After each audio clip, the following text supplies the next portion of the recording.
In a town where wealth and status reigned supreme, love dared to challenge pride. A father, powerful and unbending, saw his riches as the measure of all things, including the worth of a man. But his daughter's heart beat to a different rhythm, one that defied gold and silver. She chose love, though love had nothing to its name. But pride is a beast that does not bow easily. It schemes, it threatens, and when all else fails, it sets a trap. One night, beneath the shroud of darkness, love and pride met in the forest. One armed with devotion, the other with a loaded rifle. And when the dust settled, a life was lost, and a lesson was carved into the heart of the one left behind. So tell me, my audience, when love and pride wage war, who truly wins? The town of Ijuum was a place where the rich walked with their chests out, and the poor kept their heads bowed. Wealth was not just a privilege, it was power, status, a reason to be revered or dismissed. And no man held more of it than Mr. Akoto. His house was the finest in town, a grand, block-walled estate with zinc sheets that gleamed under the unforgiving sun. His wealth was spoken of in hushed voices, his influence stretching into every corner of Ijuum like the roots of an ancient baobab tree. He was a man whose word was law, and in his world, his daughter, Mabina, was his most prized possession. She was the light of his life, the single soft spot in a heart hardened by greed. But that light was now flickering, drawn toward a love that Mr. Akoto considered unworthy. Kwame Ose, a man of honest work but empty pockets. A man of dignity, but not the kind that came from gold rings and silk robes. A man Mr. Akoto despised. It had begun as innocent whispers beneath the mango tree, stolen glances across the market square, moments that should have been fleeting but instead took root, growing into something strong, unshakable. Mr. Akoto was no fool. He saw the longing in his daughter's eyes. He heard the stories. And when he could no longer bear the shame of his only child loving a man with calloused hands and dust-stained feet, he took action. He stormed into Kwame Ose's modest home, his rage casting a shadow over the boy's family. His voice, thick with disdain, filled the room. "Tell your son," he spat, "that if he ever sets his eyes on my daughter again, I will put a bullet through his head."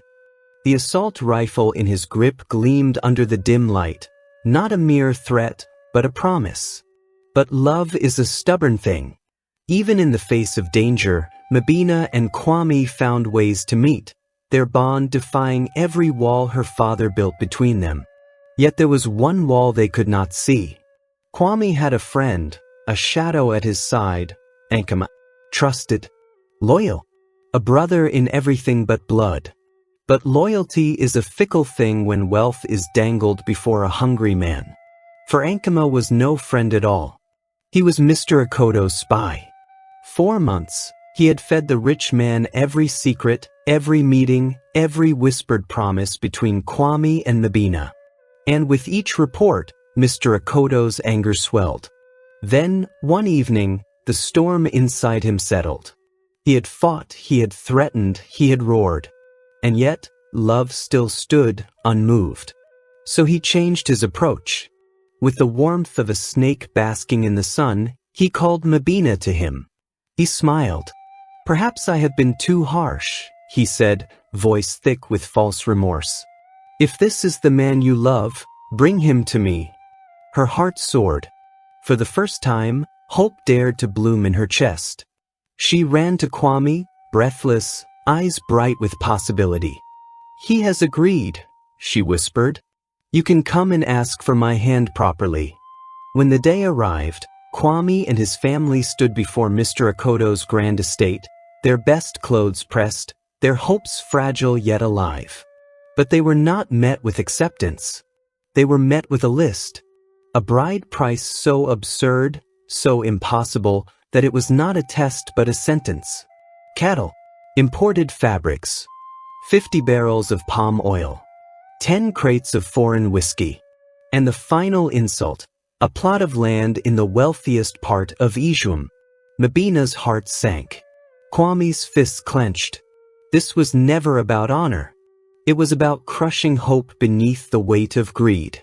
Still, Mabina refused to yield. Her love for Kwame had survived her father's wrath.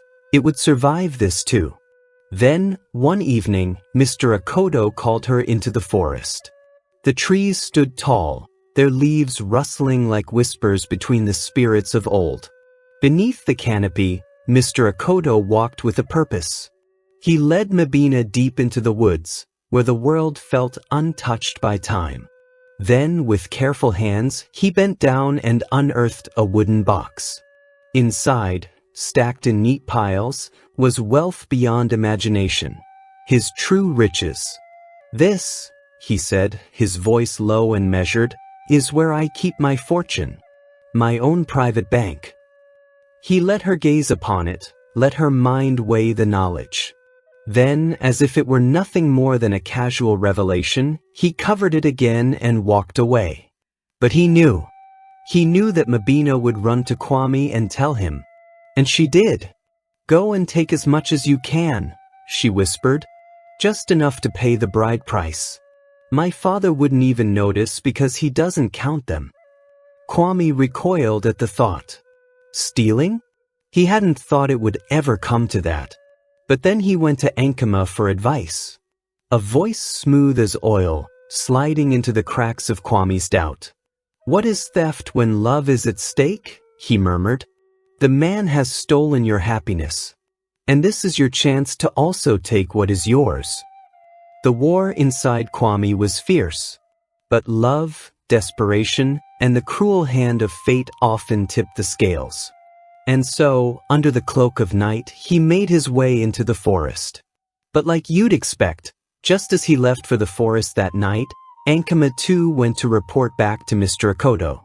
Except this time, Mabina was somewhere in the shadows, eavesdropping on their conversation.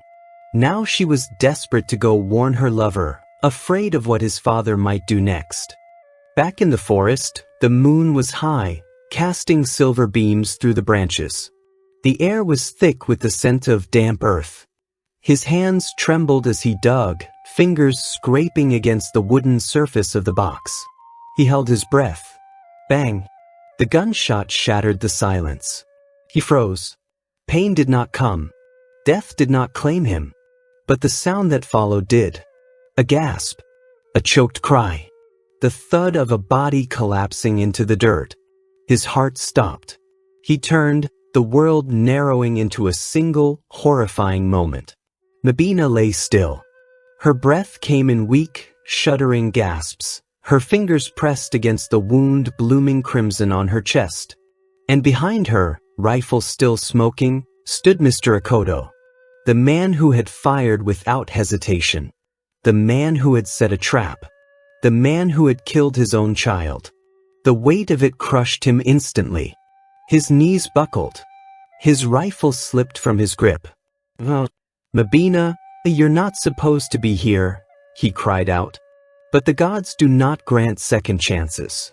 Her last breath left her lips in a soft whisper, swallowed by the night. And that, my audience, is how Mr. Akoto, in his arrogance, became the architect of his own misery.